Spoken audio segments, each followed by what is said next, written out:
And we are live. It's hump day, everyone. Wednesday, June 15th, 2022. We are actually, yesterday was exactly. So we are not exactly, but we are less than exactly 1 month away from the long awaited return of Fish. It's been a long, cold winter spring without the band. Oh, wait, no, they've already played like 16 shows. It's amazing. We have so much music that we've been able to listen to, even though they may or may not have played Quadraphonic Toppling. We'll talk about that later. Once again, we did get to hear Really? some We're going Fish. to talk about that again? It's settled, Brian. It's settled. We did They get to played hear it. some Fish throughout. I'm just going to plow right through that. We did get to hear some Fish throughout the last couple of months, and we have more to look forward to. But until then, our job here, it's very complex at HFPod Live. You may think it's easy. We just get to click a couple buttons, log on and talk about Fish, laugh a little bit, share some stories, share some jokes. But it's more complicated than that. We have to figure out what happened around this time in the past that you want to hear about. And today, we are going to be jumping 2 months in advance, but 10 years ago in the past to talk about Fish's August 2012 run, pre-Dix. We'll talk about Dix at some other point. But the August 2012 run, to go through everything that the band played, everything, and I mean everything, from August 15th until August 29th, as they did this very strange California to the Midwest, to the Southeast, to the Midwest, to Denver tour that made absolutely no sense on paper, but provided the band and the listeners with some hints in terms of where the band was going to go and some incredible music that we're going to be talking about here. But before we get to all of that, I've ignored my co-host long enough. RJ, how are you About doing? time. It's about time, Brian. Been waiting to talk for a while. I'm fine. I'm just fine. I'm simply fine.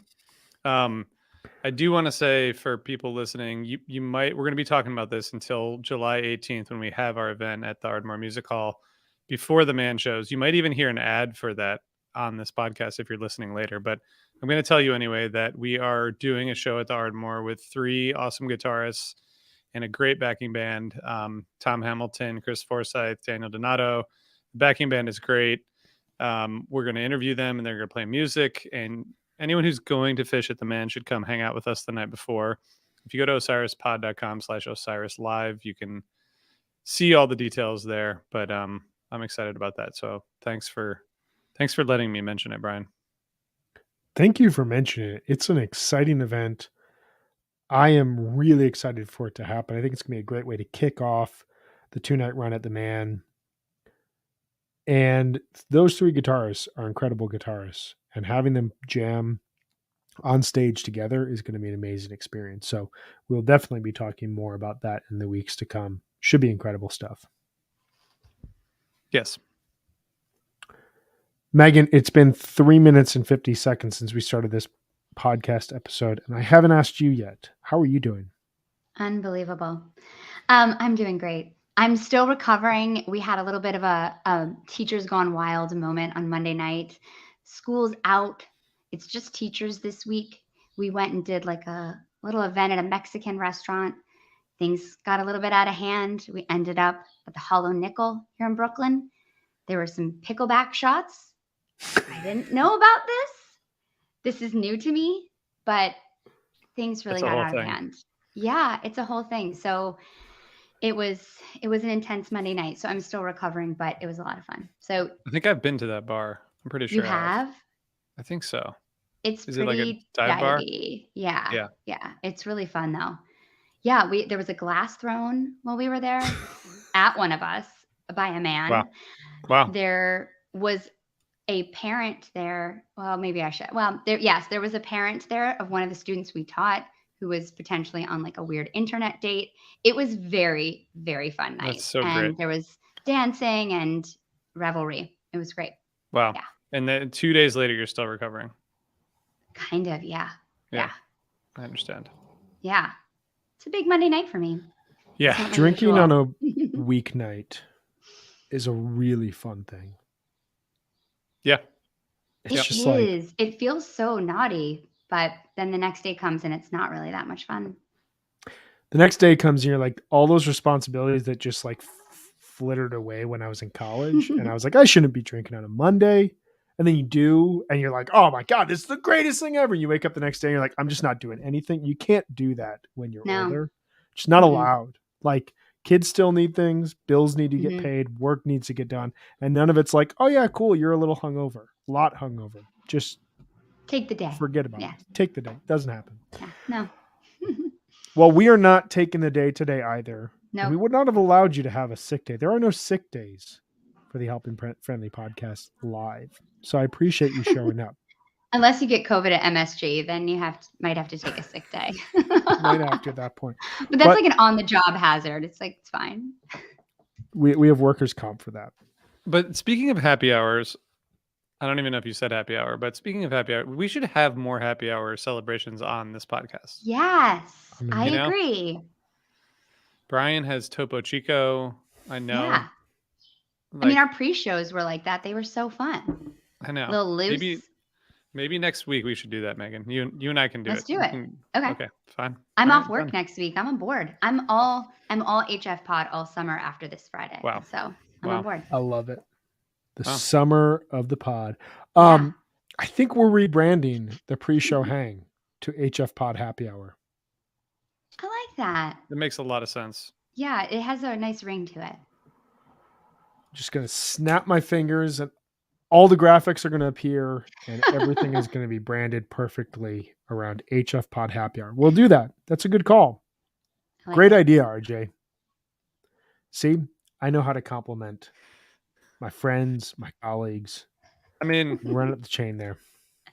my ideas are mostly just like more opportunities to have beers, you know? So Which is Not- why we like it. yeah, This is- it's not that complex, but thank you for I learned very Perfect. early. We're all feeling very like bubbly and happy right now because we just recorded a bonus episode where we talked about friends that we've made as a result of fish. What you just said, RJ, just like brought me back to when we first started hanging out when I lived in Annapolis and you lived in DC. And, you know, in part, it was a way for us, you know, our kids hung out, they got along, our wives get along, but it was basically just you being like, why don't you just come out? We'll drink a bunch of beer, we'll listen to fish, and the kids will play. And I was like, that sounds like the greatest Saturday ever. And yeah, any worked. excuse for that. It worked. It was great. So we are going to do a very hard transition there away from happy hour to talk business about the world of fish. But before we do that, we do need to tell you all about our sponsors at Sunset Lake CBD. Let's do that. I'd love to do that because Sunset Lake CBD also makes me feel bubbly and happy. Because they have a line of smokable hemp products that are for the old deadhead, the finance bro deadhead, or the young fish fan who's just, you know, spending the summer on tour, driving around, selling stuff out of their car. They've got something for everybody, anybody searching for a mellow body high. Smoking CBD has all the benefits of high THC cannabis without the paranoid and anxious side effects. 9 different strains from this year's harvest. There's something for everyone. The Hawaiian Haze is awesome for an outdoor show, and Cherry Abacus is best for the end of the night. All the flower is grown, cured, and trimmed by Sunset Lake CBD farmers. They also have this awesome farm-to-table approach. They get you really great pricing on premium CBD flower because they ship directly from their farm to your door. And my parents have become big CBD fans. They love Sunset Lake. They just went to see their first goose show and brought some Sunset Lake. It was really, really hot in Wilmington, North Carolina, but Sunset Lake was there to cool them down. So check them out today at sunsetlakecbd.com. Use the coupon code HFPod for 20% off all products. Sunset Lake CBD, farmer owned, Vermont grown. That's wonderful. It's a really incredible Thanks. company. They're so Very great. good people. And the fact that your parents caught Trey and Goose within a month. Red I'm Rocks, pretty and then sure, Greece and Wilmington. My parents are like slowly morphing into me. It's really, really weird in the best way. They brought me back merch from the Trey show. I sent you a picture, Brian. Some really, really great merch. Yeah, I mean, this is what retired people do nowadays. They go to jam band concerts. I just want to say I'm really good at geography and I understand geography really well. And I saw that Goose played in Wilmington yesterday, and I just assumed that it was Wilmington, Delaware. And now I feel not as smart because I didn't look at the state. I was just like, oh, Wilmington there. But Wilmington, North Carolina, that's where Ryan Adams is from, I think. Is Oh, that yeah? right, Brian? I think that's right. There's some music roots there. Anyway, Yeah, they it's had on the fun. water. Yeah, and they have a new amphitheater there that my parents will tell you all about anytime you talk to them. Called Well, I Greenfield mean, it Lake. seems like they need to come on to the podcast, given that they're like bigger music fans than we are. I know they're seeing more shows than we are. I mean, flying out to see Trey at Red Rocks, it's pretty committed. I'm Here just we double are. checking something. No, he's from Jacksonville. It's from Jacksonville. But I think it's near Wilmington, North Carolina. I swear it's close. Well, do you know who grew up in Wilmington, North Carolina? To tie things back to our episode on Monday? Yes. Michael Jordan. Yes. Wow. I don't know if I mentioned it enough times, but on Monday was the 25th anniversary. Never mind. I won't do it again. Wilmington, North Carolina is not the site of where Phish played in August of 2012, but they may as well have, based on the fact that this tour touches almost each coast. They did play in Charlotte, North Carolina on this tour. This tour routes them from Long Beach, California, near LA, Justin Bieber's first Phish concert, up to San Francisco, over to Kansas City, down to Birmingham, Alabama, over to Atlanta, up to Charlotte, back over to St. Louis, down to Oklahoma City, before concluding at Dick's Sporting Goods Park for the second time, only the second time. We didn't know why we loved Dick's, really. We just knew that we loved Dick's, but we didn't totally know why until the band was going to bring one of their greatest concerts ever to that venue. I should say before we begin here to dive into August 2012, huge shout out to friend of the pod, Ryan Storm. If you've been watching our series on 2012, he should have been here. He should be here. He got called into work. He is disappearing for the entire summer at summer camp in rural Ontario. He will be back, though, by the end of the summer when we cover our the Dick's 2012 10 years in retrospect. But we wanted to move through the summer tour as best as possible. So Ryan, you were in our thoughts, your opinions, your knowledge, your insight into Page's keyboards. It's all there for us. But he will be back on later this summer.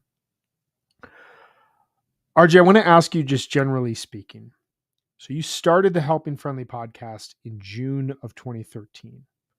So this is the last tour that Phish played where there's no Helping Friendly podcast. Obviously, there'd be the MSG run. Wow. This is the last tour that's played.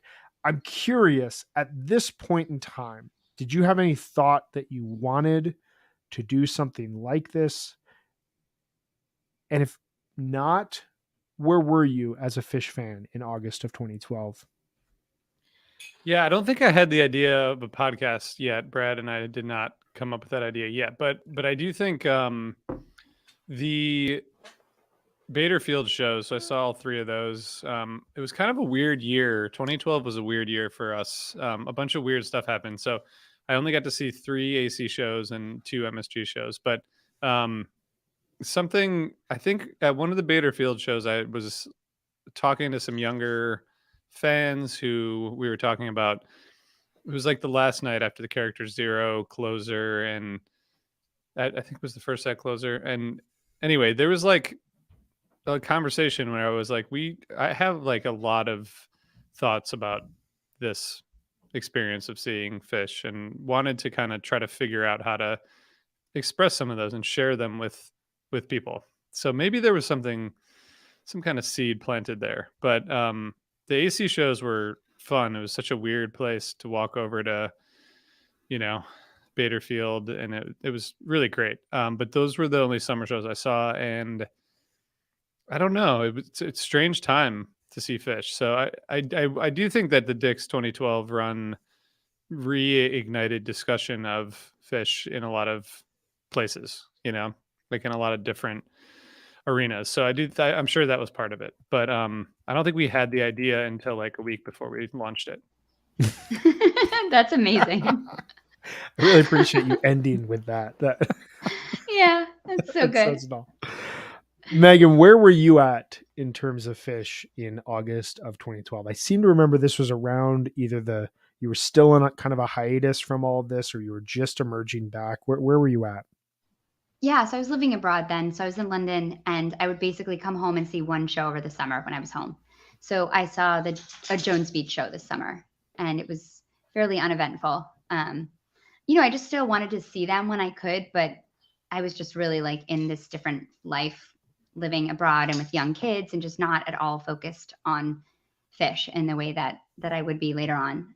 But I had fun when I went. It was just not really, I don't know, it was kind of a weird show that I saw. And I don't know, I feel like they changed so much throughout this summer. And by the time that they're playing in August, they just sound like a totally different band than they did in July, early July, I feel like. Yeah, I agree with that.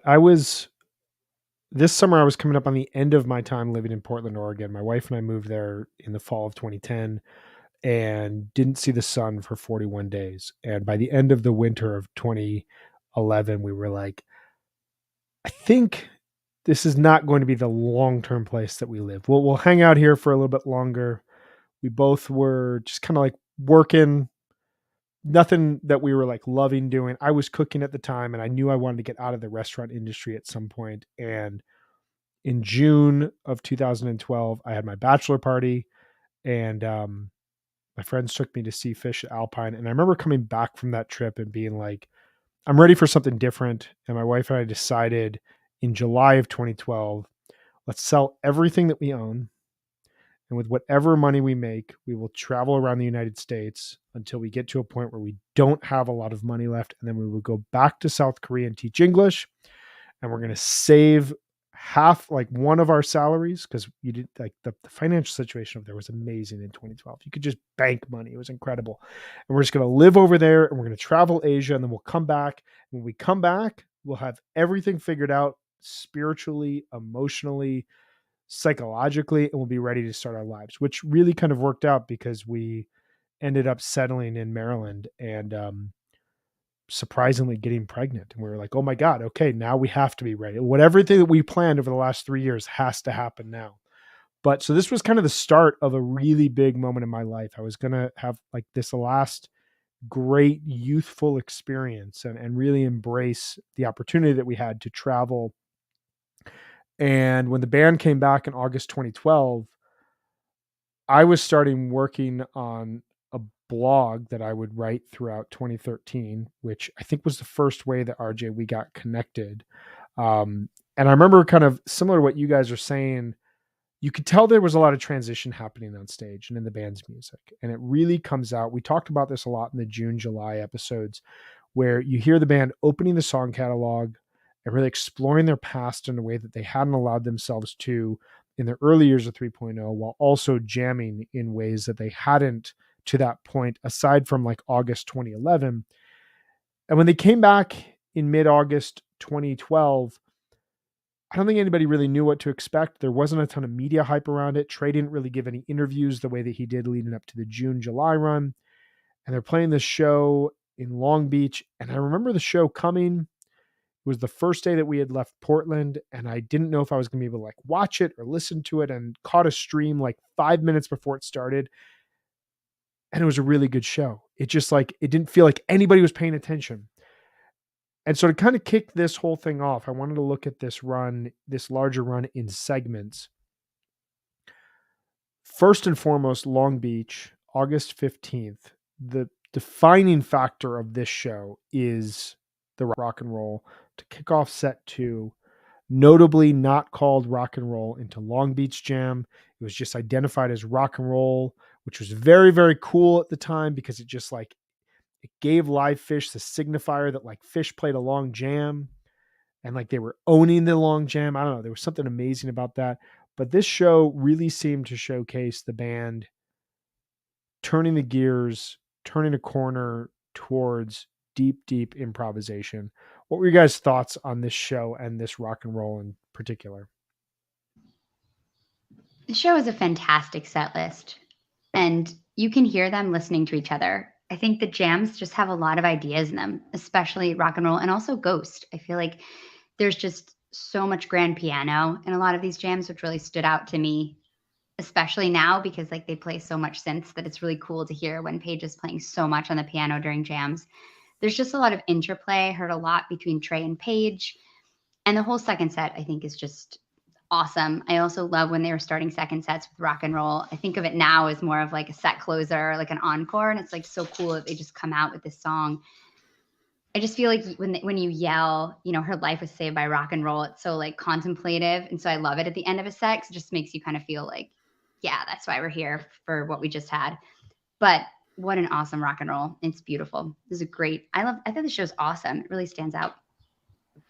Yeah, I mean, I think I might be jumping ahead, but I mean, the difference between June and August is it's like a different band, and I don't know what happened. I mean, there's like the Baderfield shows were really fun. There's a lot of good stuff in that month of June, but everything's like 10 or 12 minutes. Not that that's the only, you know, story, of course, like how long the jams are, but it's crazy that by August there was just so much more variety and there was a break too in between. And I'm like pretty puzzled as to what happened in between June and August that changed these things.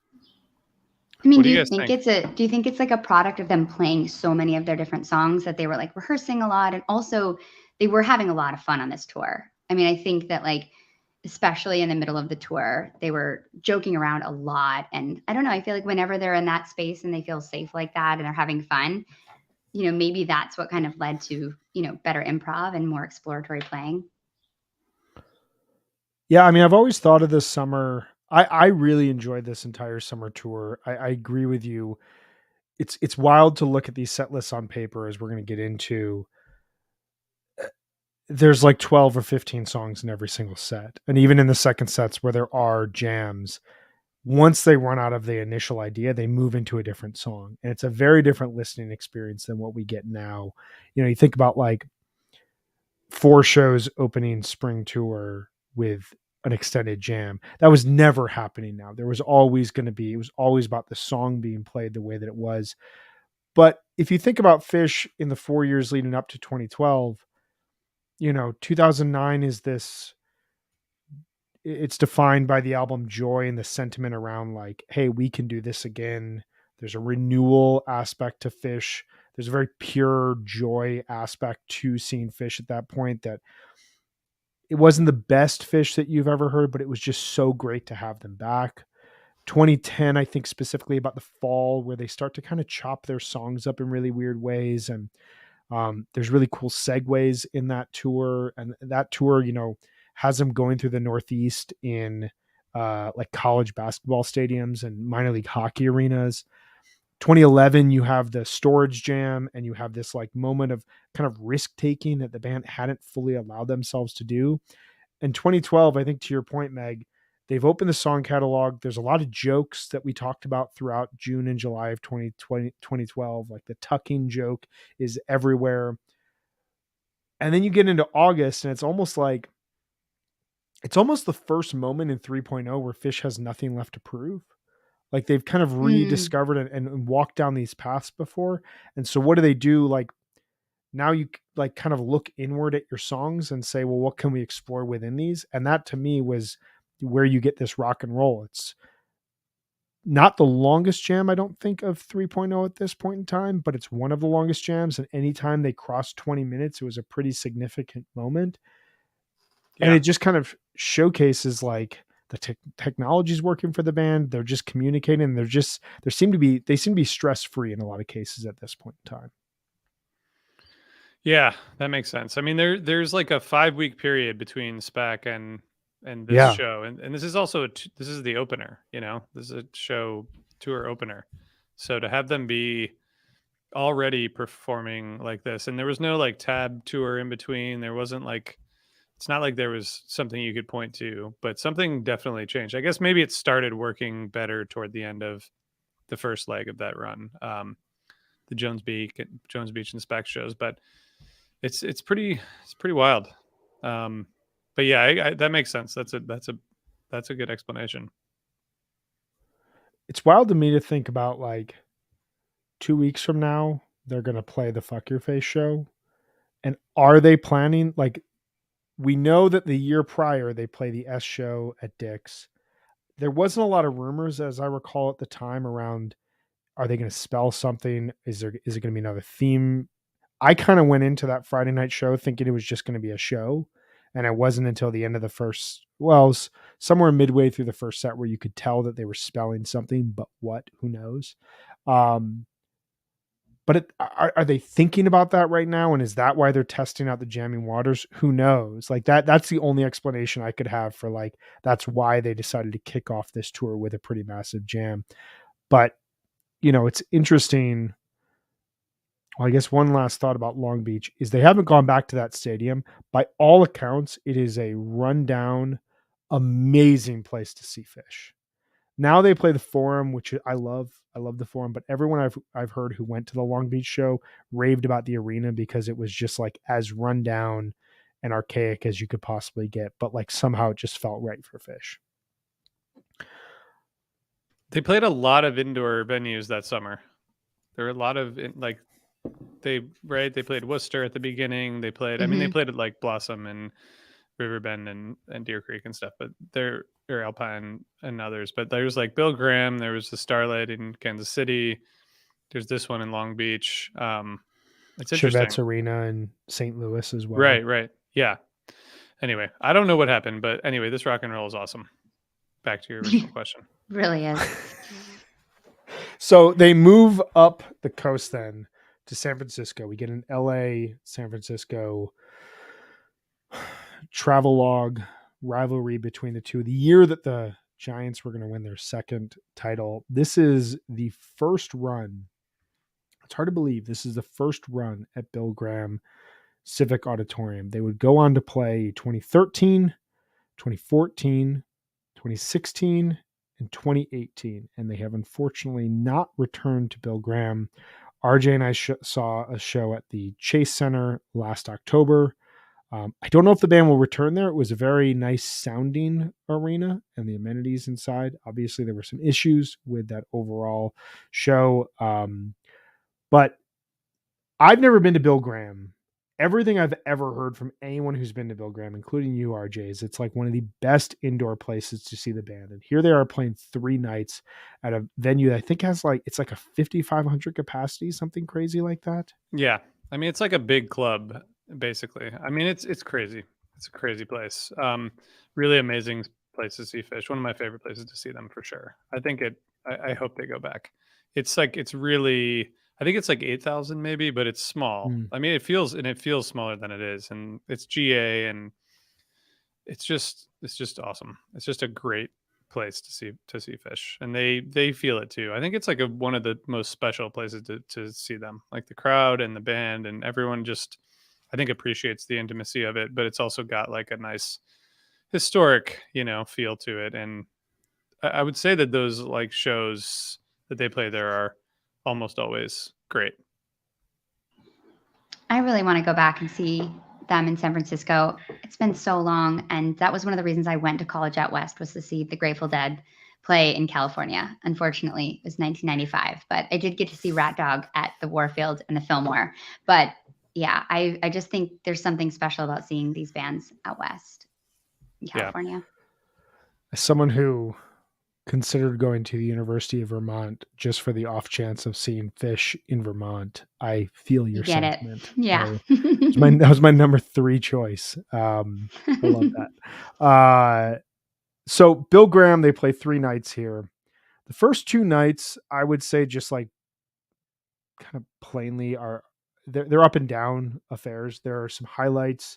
The Down with Disease, especially on night 1, the Tweezer as well in the middle of the set, are both pretty big highlights that pick up from what we heard in the rock and roll.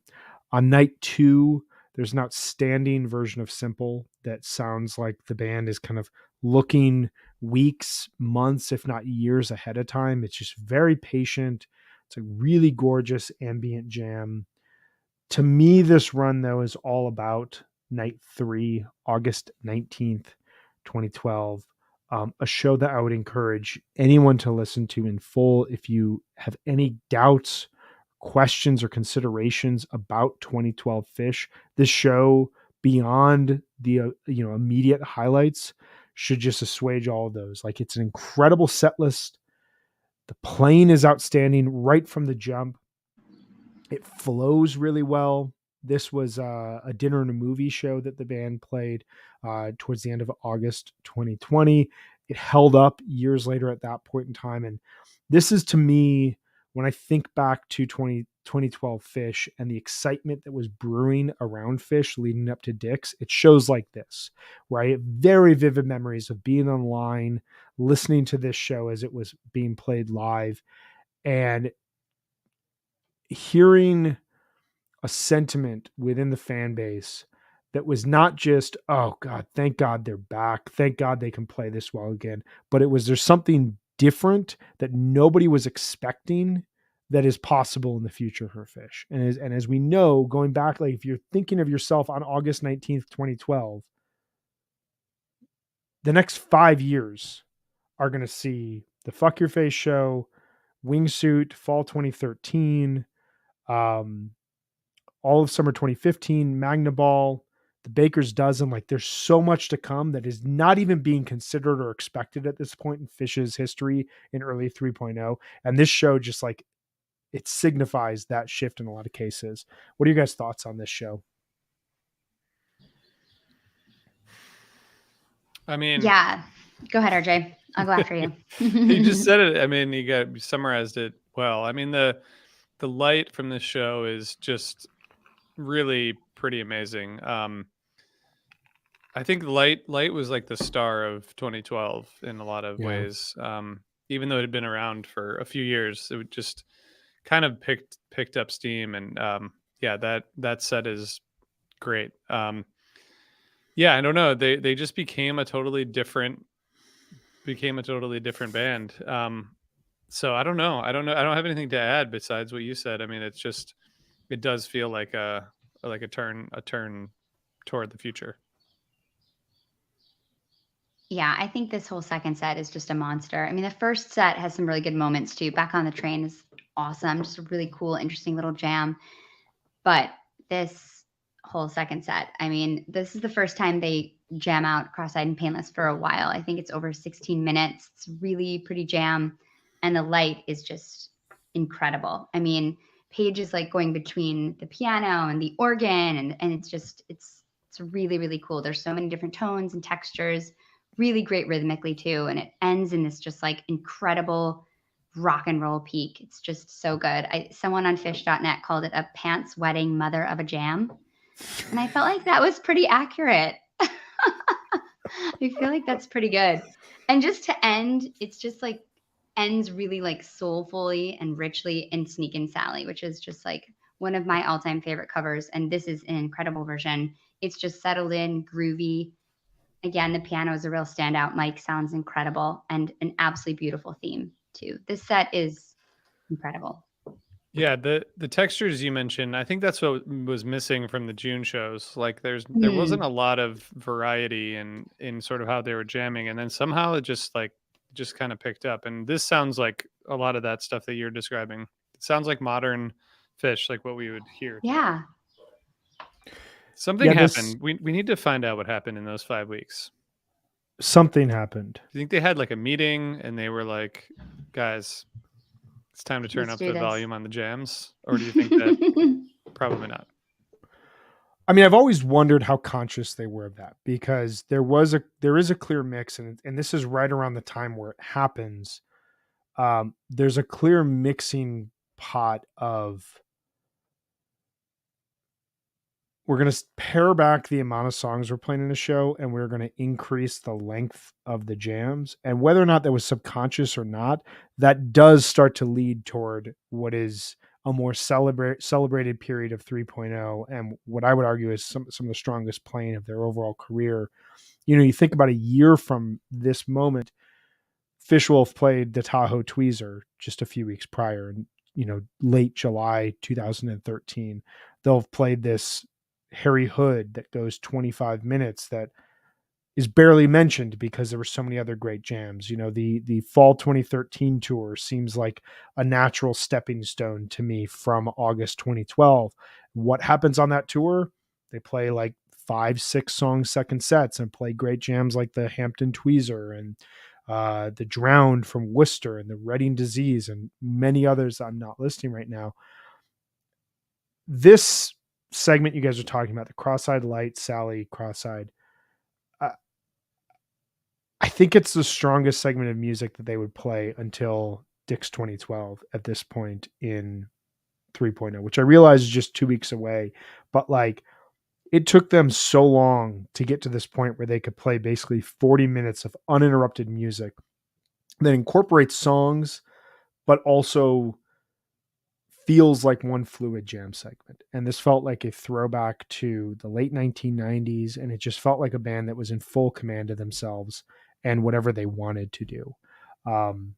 Coming out of this show, I just remember feeling like anything is possible for the remainder of this tour. And however excited I was to go to Dick's a couple weeks later, the idea of seeing this type of Fish was something I hadn't even considered at that point in time.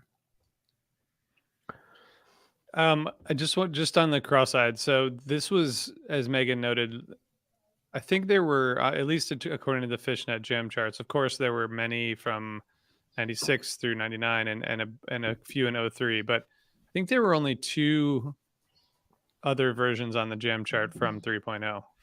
Yeah, I didn't mean the first ever. I said first in a while. Yeah. And I think that, but they hadn't been playing it like that for at all. Like once in 2009, once in 2010, and then this one in terms of bigger jams with other, obviously other performances.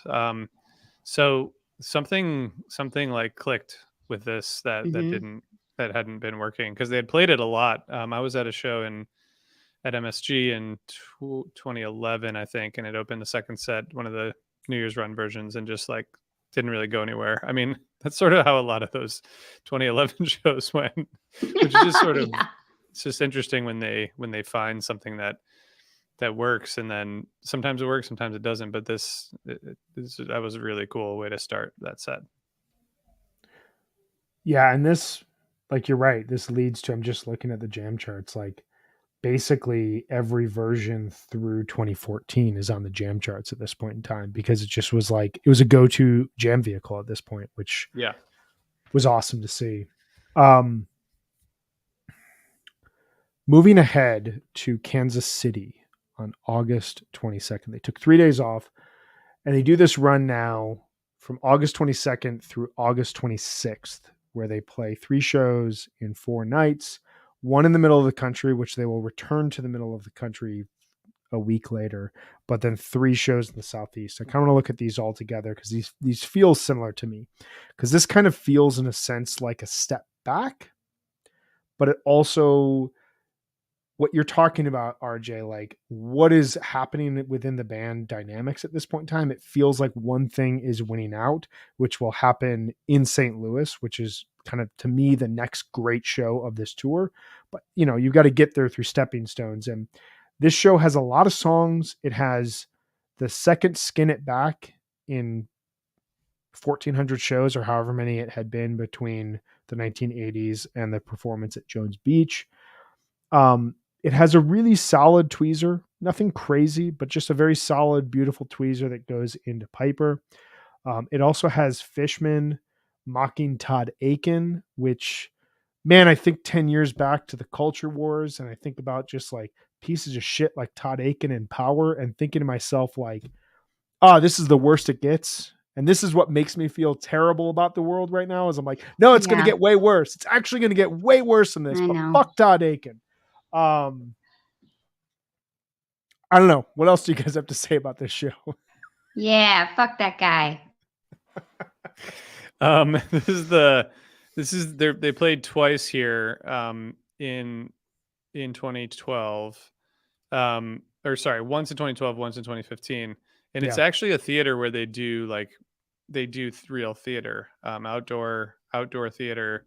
It looks like a really awesome place, but they haven't gone back since, like 8,000 capacity, and it seems like a great place to see a show.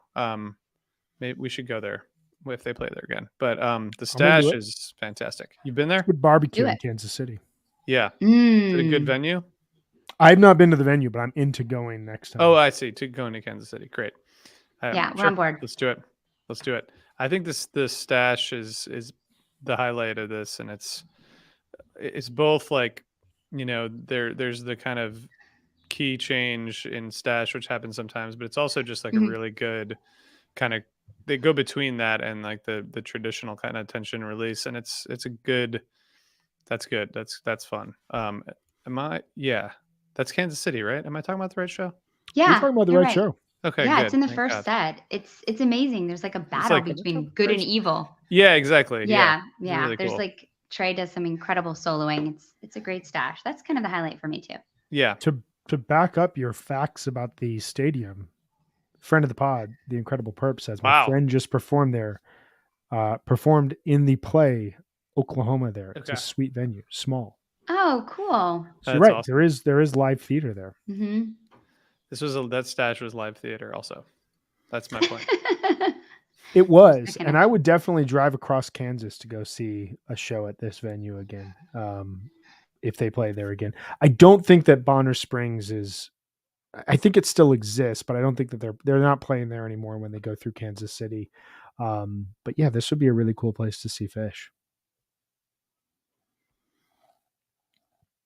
So we move then to the southeastern leg of this tour, which is just, I can't get over how weird the routing of this tour is. We've gone from California to Kansas to now Alabama, Georgia, and North Carolina. It's like Fish was saying, like, hey, if you like us, we're not coming to your state in this tour, except we will end this tour in a state that likes us. They play Oak Mountain Amphitheater, which I believe this is the first time. I'm double checking it right now. This was the first time they played there since 1999. They have since played 3 shows at Oak Mountain, 2 shows, August 2nd, 2014 and July 30th, 2021. This show is similar to the Kansas City show in the sense that it's a lot of songs. It's not really a lot of rare songs that are played. Like, for example, the first set reads Possum Cities, Sample, Timber, Back of the Train, Lawn Boy, Disease, Gumbo, Ginseng, The Wedge, Julius, Cavern, While My Guitar Gently Weeps. The special 3-song set closers to close the set. The second set works a little bit better, but it's really highlighted by a rock and roll that is not nearly as long as the Long Beach one, but is, I think, just as interesting. It's really cool playing by the band that fades really nicely into the Lizards. This show, to me, kind of signified, again, this like tension between experimentation and we want to just play a lot of songs because we're in a venue one night and we don't want to just like, we want to please everybody there. And I think that that's the one thing that didn't necessarily work about this overall tour, but it also showcases the tension of where the band is at. Do you guys have any thoughts on this? Do you want to jump to Atlanta? What are you guys thinking at this point in the tour? I think this rock and roll is actually pretty cool. It's a pretty original sounding jam. I mean, it's really funky. The last few minutes get like really spacey and kind of like a floating in space feeling. It's really cool, but the rest of this show is just, I mean, the first set's really intense. That's a lot of songs. There's just that don't necessarily seem to go together. Yeah. So we move on to Atlanta.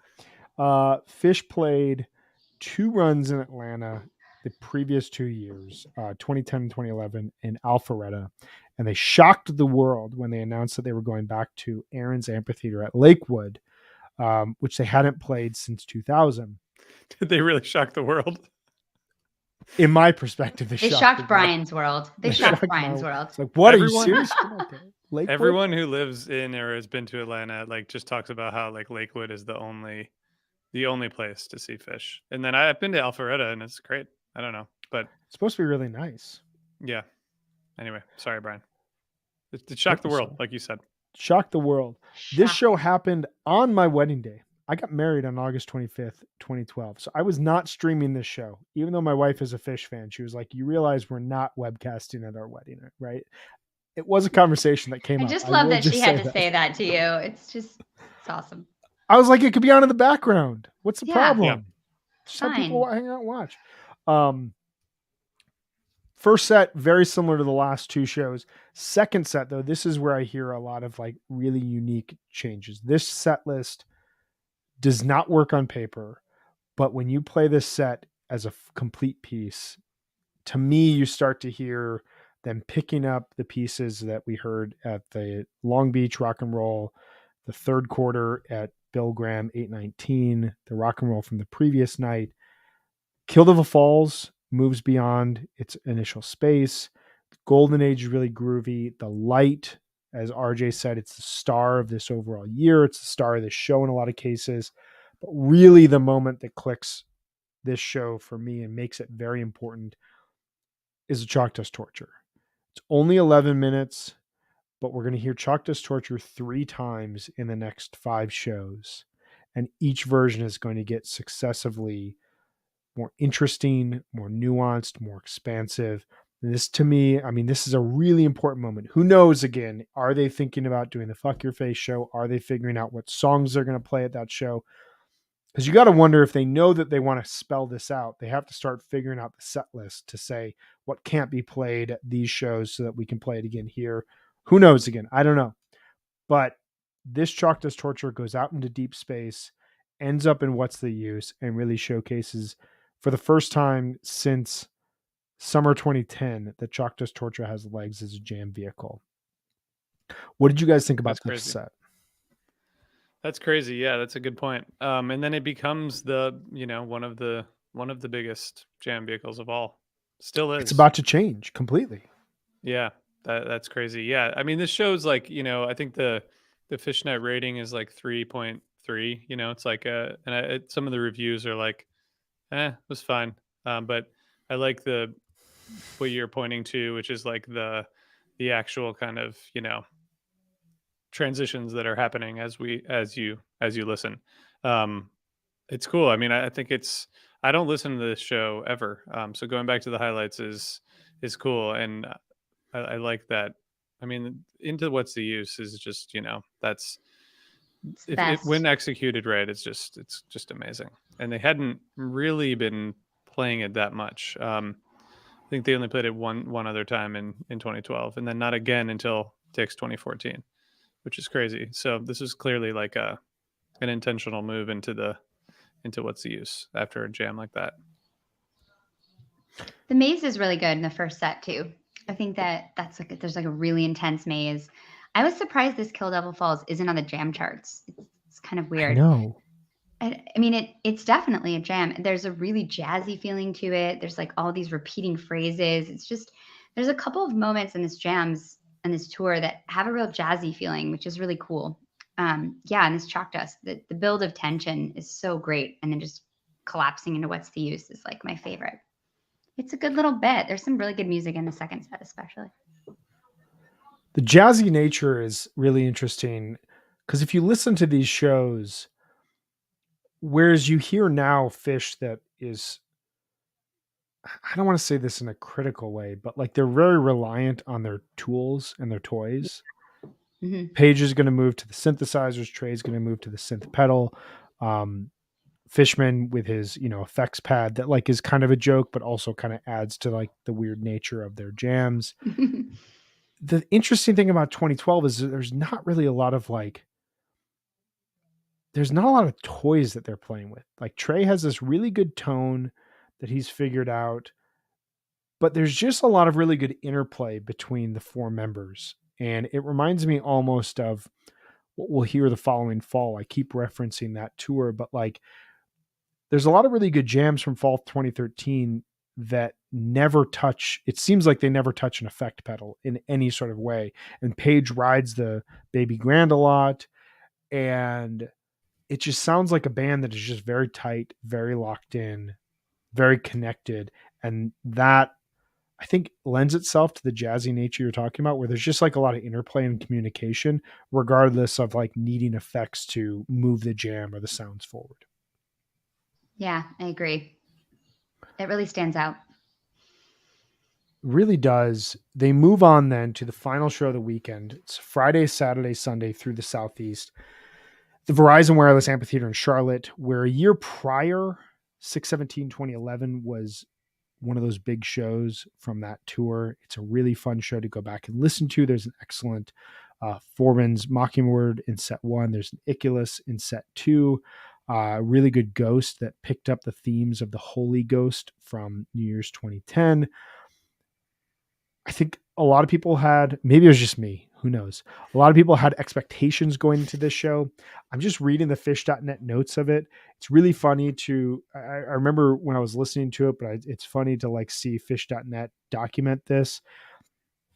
Trey basically tells the story about how Fish got together at Goddard College or at UVM and then later at Goddard College when Paige brought them on. There's a lot of mess ups by Fishman that leads to really funny moments. Like the entire back half of the first set is just basically hilarious. And it feels like a release point at this point in the tour. They've been on the road. They're going venue to venue, city to city. It had to kind of be really exhausting at this point in time. And they've got another big trip ahead of themselves back to the East or back to the Midwest. I don't know. I find this show really humorous. There's a great tweezer in a Harry Hood. The only time that has ever happened in Fish history. But what were you guys' thoughts on this overall show here?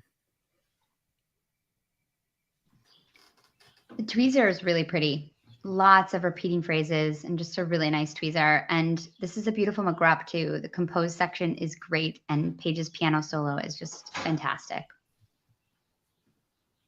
Yeah, I think the tweezer, like the Simple from San Francisco, and some of the other jams that we've mentioned have this like really nice, beautiful feel to them that I think is just, it's great to go back to these just for those. I kind of forgot that existed at that point in time, but really, and the McGrupp also great version. Yeah, that like pretty jamming will aid them really nicely when we get to Dick's. When you think of the Undermine, when you think of the Carini, think of elements of the light, the sand, they're kind of like setting themselves up of like all these different avenues work. There's like terrifying moments in the rock and roll from Long Beach. There's like atmospheric jamming in the Atlanta second set. And then there's these really pretty tweezers. There's that beautiful moment in rock and roll from Alabama. You just kind of hear the band toying around with a bunch of different sounds that are really going to be capitalized on when they get to Dick's in just under a week. We're just under a week from Dick's 2012. I can taste it. It's crazy. It's almost here. Feel it. You can feel it. It's just feel amazing. It. So any other thoughts that you guys have on this Southeast run before I move us to St. Louis for an incredible show? No, let's go to St. Louis. Meet me in St. Louis. I will meet you in St. Louis. It's just down I-70 from me, about 9 hours. But if you can wait for me, I'll be there. I won't sing the song. The City of Blues. Is that it? It is the City of Meet Blues. Me in St. Louis. Meet Me in St. Louis. Musical? It's a musical. Is it? It's Can like you sing a very old-fashioned musical. I think you need to sing it.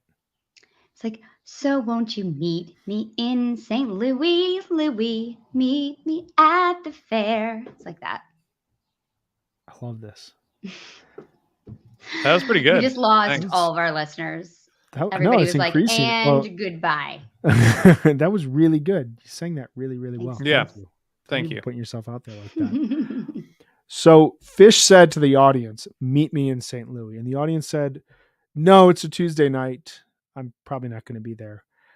And they said, cool. Do you know what happens on Tuesday nights when we're playing off-market cities. We play really good shows, especially when none rage. of you show up. We rage. This was Fish's first time at Chevette's Arena. They would return here for the summer 2019 tour opener. This was Fish's first show in St. Louis. We do have a request from Ben Goodrich. We want you to sing My Fair Lady.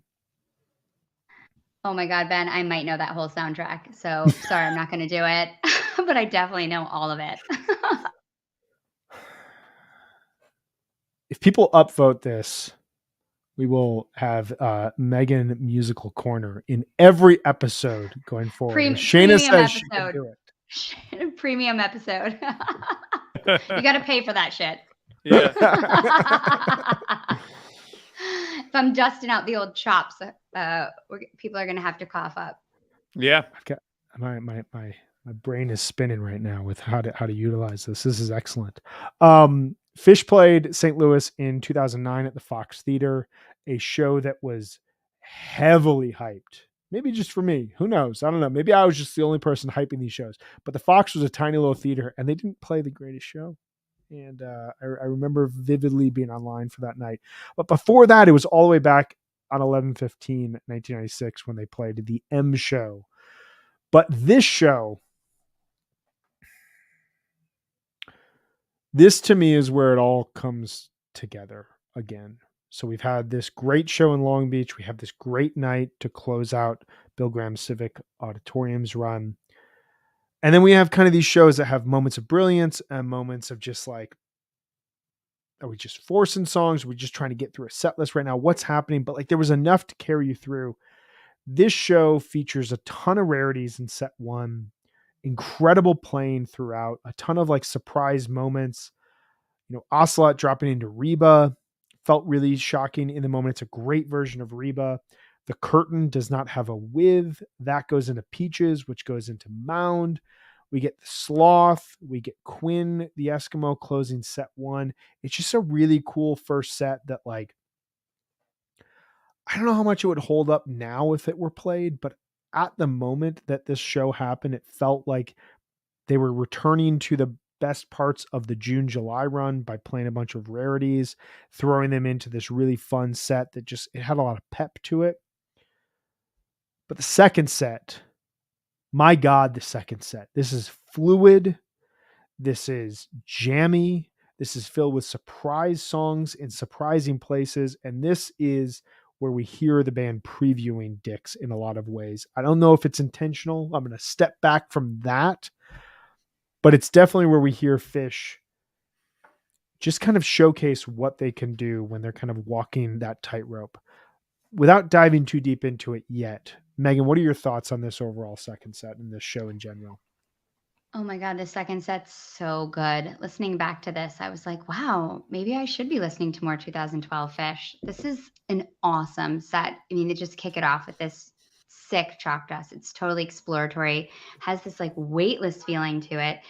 And I was listening to it and I was running and I wasn't looking at the set list. And then they just land in Frankie Says, and I just like stopped and I was like, oh yes, like this is so good. Yes. I don't think I've ever heard of Frankie Says, and I just want to say that I really want to see that. So that's going to be on my summer tour wish list. Are we going to have wish lists again this summer, like we did Why for not? spring tour? Okay, let's do it. Why not? Yeah. And then this Undermine is so good. It's like calypso, got the organ. It's super peppy. There's like funky synths, fun, and just an awesome segue into Sand. Sand is just like well played with intention. I love the like walk away rock god solo moment, and then just this excellent flow in Limb by Limb. I mean, this whole section is just fantastic flow. This is a really great set. I love it. Also ends with like three of my favorite songs and then an encore to just like hit you in the heart. Shine a light. I just want to add, well, I do want to say that Megan, I saw the first and last to date versions of Frankie Says. That's so cool. Really? Yeah. The Island Tour was the debut, and they played it on New Year's at Rock Lidditz, but that doesn't really count. And the time before that was when Brian and I saw it in San Francisco. So I just want to tell you that I think you're going to hear it this summer. So that'll be cool. Thank you. I do think this is like a this is the first show of this that I do think is a rehearsal for Dix. Like it feels like with Undermine being jammed and like maybe Frankie Says maybe that was going to be the opener, you know, Oh, of the yeah. Dix show. Mhm. I feel like they were like planning it Or out, but trying out playing, F songs or something. yeah, but Instead the of Yeah. Chalk Dust Farmhouse, and the yeah. Undermine. I mean, it's a really good show. And again, the same with Megan. I don't really go back to these shows, and this is great, really great. If I go to 2012, I listen to the Dix run, and the New Year's run. Yeah. But this is really a fantastic show, start to finish. I'm just looking at the stats. I saw, if you don't count Rock Lititz, however you call that. Lititz. I saw the last Lititz. I saw the last two Frankie Says. What? August 8th, 2015 at Alpine Valley, and October 16th, 2021. And October 16th, 2021 was a really good Frankie Says. We're basically experts at Frankie Says, so that means that Megan, You are. for you. I'm going to see it when I'm with you guys. I can just feel it. I am not an expert at A Day in the Life, though, or Albuquerque. But But we're I just am a Day rehashing in the old Life content. expert. You are. You are. Brian, 9 times. before we go to the final show of this, Brian, can I have a surprise for you? Yes. Are you ready? I'm ready. Okay. I made you something. We can maybe post this with the episode if we want to.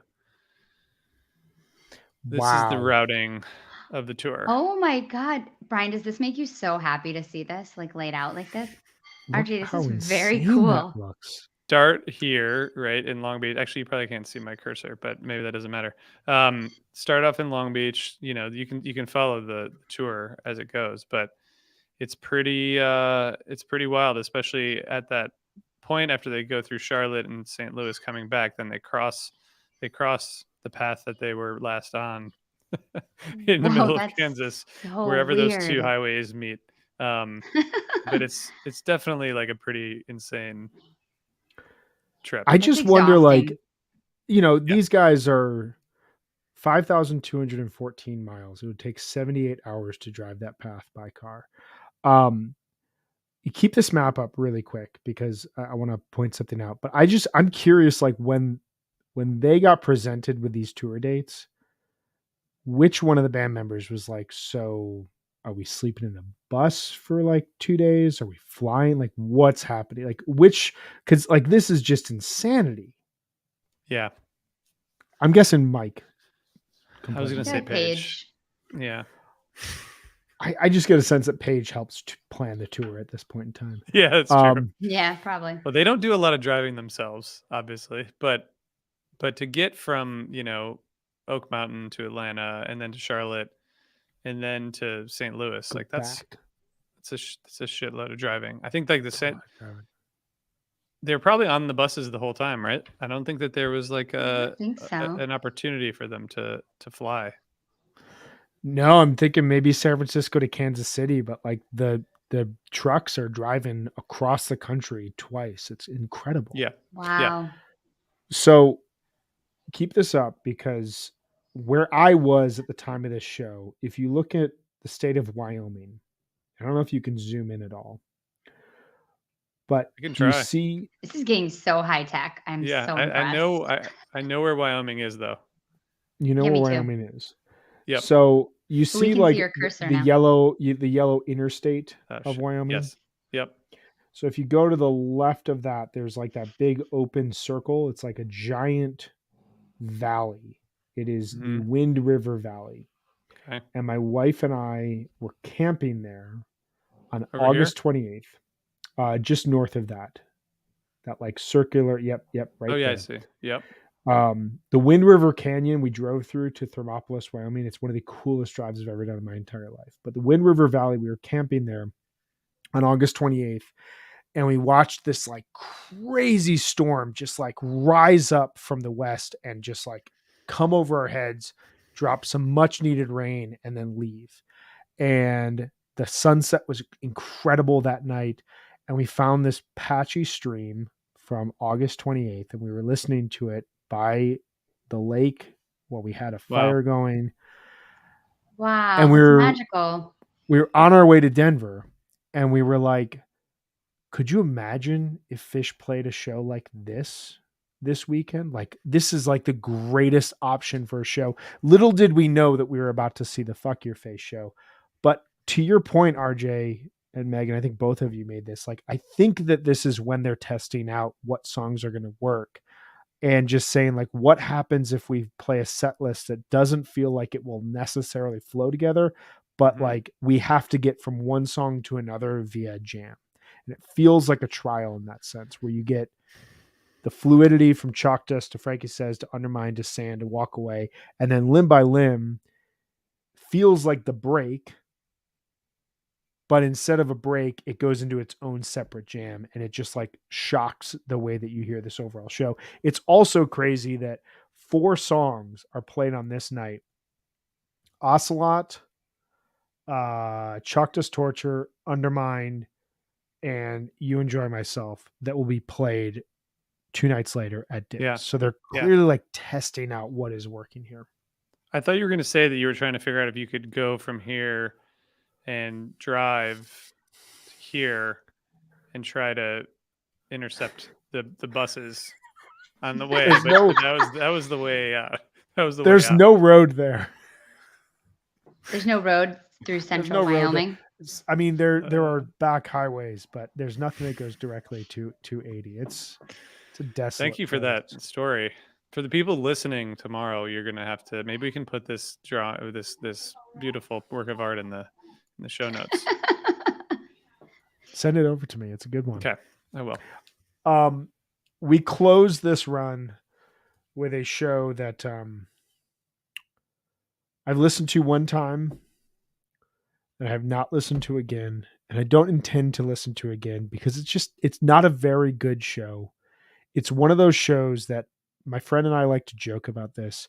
You want this show to happen before you go and see a Fish run. Yep. I know that's not very nice, and It's I true. apologize, but like It's when true. you see this show happen, you're like, cool. We got I'm something okay. good in store. Yeah. I got something good happening tomorrow. It's so true. It's That's so awesome. true. It's fucked up, but it's true. It is. This opens with Kill Devil Falls, which will be played the next night. I'd be curious if someone loved this show to hear their reasons why. I mean, it's a Fish show. Throw back a few good beers, have some fun. It's the first time that they've ever played in the state of Oklahoma, but there's just not a lot happening here. I mean, the rating is 2.8, so you're going to have to look hard for people that like this show. First and only. First and only what? Fish show in Oklahoma. Oh, yeah. Was it Sorry, really? sorry. Yeah. Wow. It's crazy, right? So that's a reason in itself. So Brian, now you can't be one of the people who said they saw the only Fish show in Oklahoma. So how does that make you feel? Not good, probably. Not good. Good. I just want to read. This feels like a very legitimate complaint. Just a note on the gap chart of this OKC show and a comparison to the KC show the week prior. I was at the KC show this tour, so when I saw the OKC set list, I was like, I got to post something. So here goes. In OKC, no gaps over 10 shows except for 2 songs, which were Divided Sky and Stealing Time. If I Could and Loving Cup both had the same gap of 5 shows, which a week prior at Kansas City, which is 5 hours north of Oklahoma City. For those fans, both old and new, who live between and around OKC or Kansas City and only made the KC or OKC shows, you may get some validation from me for wanting to kick your own ass for not doing St. Louis as well. I don't want to read it all the way on because there's a lot in here, but my point in reading this, a sample of this review from Fishnet, is this to me is the problem with the routing of this overall tour. Mm-hmm. Is they play the show in Kansas City, then they go to the East Coast, then they come back and they play basically the same show without the tweezer in Oklahoma City, which is regionally speaking very, very similar and very close to Kansas City in a lot of cases. So it's a weird way to kind of close this tour out and push us into the Dick's run, but it also is kind of, it feels like we're taking a night off. We're doing a sound check before we get to Commerce City. Yeah, I mean, you kind of wish that part of the tour just ended the night before. But I guess it didn't matter. You know, not every Fish show is phenomenal, and that's just the way it is. Well, as someone posts on fish.net, not sure if you guys were all at the same show I attended last night. I thought it was great. Part of this could be due to the fact that I haven't seen the guys for several years, and it was my first time in my own hometown. There was a great vibe going through the crowd. It was a beautiful summer evening, and the tunes were flowing. We had a good time, which at the end of the There day, you that's go. what it's all about. Yeah. People had fun, Um, I'm sure of it. And People that's had the point. fun. I do know that I pulled into my hotel in Fort Collins, Colorado, and I looked at the set list and I said, we are good for dicks. We are good. So before we close today, Megan, big picture. How did the 2-week run that goes through late August 2012 set the band up for Dick's 2012 in your mind? I mean, I think that what I was talking about earlier about playing all these different songs, looking back in their catalog, rehearsing a lot, also just having such a playful vibe with each other and having fun and being on a big tour together and enjoying each other set them up to do something really fun. I mean, honestly, they were obviously spending a lot of time thinking about what kind of a show they wanted to do at Dick's that year. And I think that they set themselves up to do that by also really stretching themselves out in August and really starting to listen really well to each other and play some incredible jams. Yeah, I feel in a sense like they went big in June and early July in terms of these ambitions around songs that were being played. There was a lot of humor that was inherently played through. It was a part of that overall tour, and that they kind of took a more subdued approach to this run. I'd be really curious to know at what point they were considering the fuck your face gag and if that was something that they went into the tour knowing that they wanted to do. And so there were elements of the tour that were kind of hyping them up for that. But I think ultimately, this feels kind of like how the spring tour felt that we just talked about. It's loose, it has lower stakes, but it has real moments of transcendence and real moments of kind of interesting quasi steps forward for where the band is going next. And nobody really knows at this point in time, the night of August 29th, where the band is going next. But we do know that they're closing out their summer tour in a venue that they had a great show at the year before, or 3 great shows at, and that they've played an incredible summer tour overall. That while we don't know where it's going to lead them in their overall history, we do know like things are moving in the right direction. And to me, that's kind of the big thing about this overall run is it just sets them up in the right direction for whatever the next steps are. And we know that the next 12 to 18 months are going to have some of the most exciting Fish that we have heard to this point in time in 3.0. Yeah, I feel like whenever they're working towards something that they're excited about doing, their music gets better. Yeah. They play better. I think that like thinking about, working towards Sci-Fi Soldier or any of the things they've done like that, I feel like the MSG show is working towards the gag. Like I think that there's just always a kind of focus and inventiveness that is inspiring to them. Yeah, I remember thinking the night of Kazo at Vox that Fish is at its root just an art project that has no bottom. Totally. Like, it's just what more can we glean out of this whole thing and what more can we take out of who we are as people and what these ideas are. And this summer definitely feels in that sort of vein of let's just see what else there is. Let's just see what other opportunities there are. And it's about to lead to one of the most celebrated runs that they will ever play, regardless the era, regardless the time in their history. So last thing before we leave, recommend for me a set or a segment from this tour that you would encourage people to go back and listen to. I mean, I'm torn between two, but I actually think I'm going to go with set 2 from 819 at the Bill Graham. This whole cross-eyed, painless, light, Sneakin' Sally. I mean, that is my kind of stuff. And it's just a rager. And I love thinking about them in San Francisco playing this just sick set. It's awesome. I love thinking about them in like a time and a place, like Me playing too. something, like the place having a part, like an impact on it. My initial thought is to say August 28th, but I think I'm going to say August 25th set 2. To me, Ooh. that's the point where they pick up the thread from August 19th and they carry it forward and see, like, is there something darker we can get to here? What if we play these songs that are not necessarily like our most celebrated songs? Or what if we play like a Choctaw Torture that doesn't really jam at this point in our history, and see where all these go? So I don't think you can go wrong with August 28th. We've lapped praise on it. We love that show. But August 25th set 2, if you haven't listened to that in some time, I highly, highly recommend checking it out.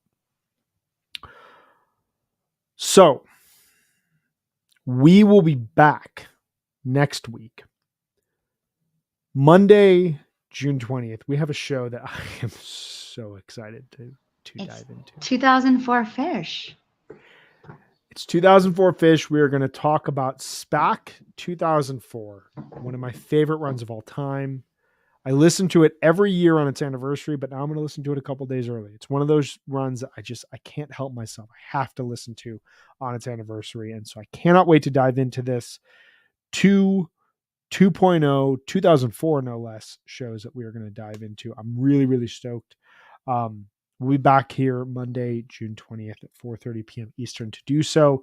And just for those of you who have enjoyed our 2012 content, we will be back to discuss that the week of August 29th to talk Dick's 2012 and celebrate 10 years ahead of Fish's first 4-night run at Dick's. Till then, we are sponsored by Sunset Lake CBD, which is a majority employee-owned hemp farm located just outside of Burlington, Vermont. For years, Sunset Lake was a dairy farm producing milk for Ben and Jerry's ice cream. In 2019, they diversified, started growing hemp for CBD. Sunset Lake CBD embraces Vermont's tradition for land stewardship by using sustainable and regenerative farming techniques. To build and protect healthy soils, they are 100% pesticide-free. They use minimal tillage, and they implement cover crops and crop rotations. They also serve as a research farm for the University of Vermont's agronomists to study hemp and inform best industry practices. We love Sunset Lake. You love Sunset Lake. Check them out today at sunsetlakecbd.com and use coupon code HFPod for 20% off all products. It's Father's Day on Sunday. Check it out. I'm sure that your dad, your husband, your friend's dad, your friend who is a dad, whoever it may be, they will All the love dads. all the dads. They will love Sunset Lake CBD. Sunset Lake CBD is farmer owned and Vermont grown. Our other sponsor, Cash or Trade. Check them out at cashortrade.org for all of your ticketing needs this summer. Incredible company, loads of transparency and opportunities to communicate with anyone that you are buying or selling tickets or trading tickets with. It's a great way to sell tickets, buy tickets on the secondary market at face value and ensure that your tickets are going up at face value and ensure that you are getting your tickets that you have to sell into good hands. I got some tickets up there right now. I do wanna too, buy 'em. Brian. It's cool. I It'd do be cool too. if you, be Yeah. happy. We are very happy to be sponsored by Cash or Trade. And with that, Megan, I'm going to leave you to enjoy your last 1.5 days of school Thank you. before you are officially on summer break. Are you feeling okay? Are you ready? I'm so ready. Yeah. I'm ready. I'm We're ready re- for summer. I'm ready to just be totally focused on the pod. I love it. We are ready for Me you. too. We can't wait to have you here every single episode. Not a day Yep. off. Nope, not a day off. Not a single one. And I won't sing anymore. Don't worry. I think that's going to be a part of the show going forward. I think Oh, we're going to God. figure out ways to get that into this. Thanks everyone out there for hanging out with us. Our regular listeners who comment, we really appreciate you. You liven the show up. We will be back, like I said, on Monday to talk Spacko 4. Oh, I can't wait. Everybody else, have a great weekend. We'll talk with y'all soon. Bye, everyone.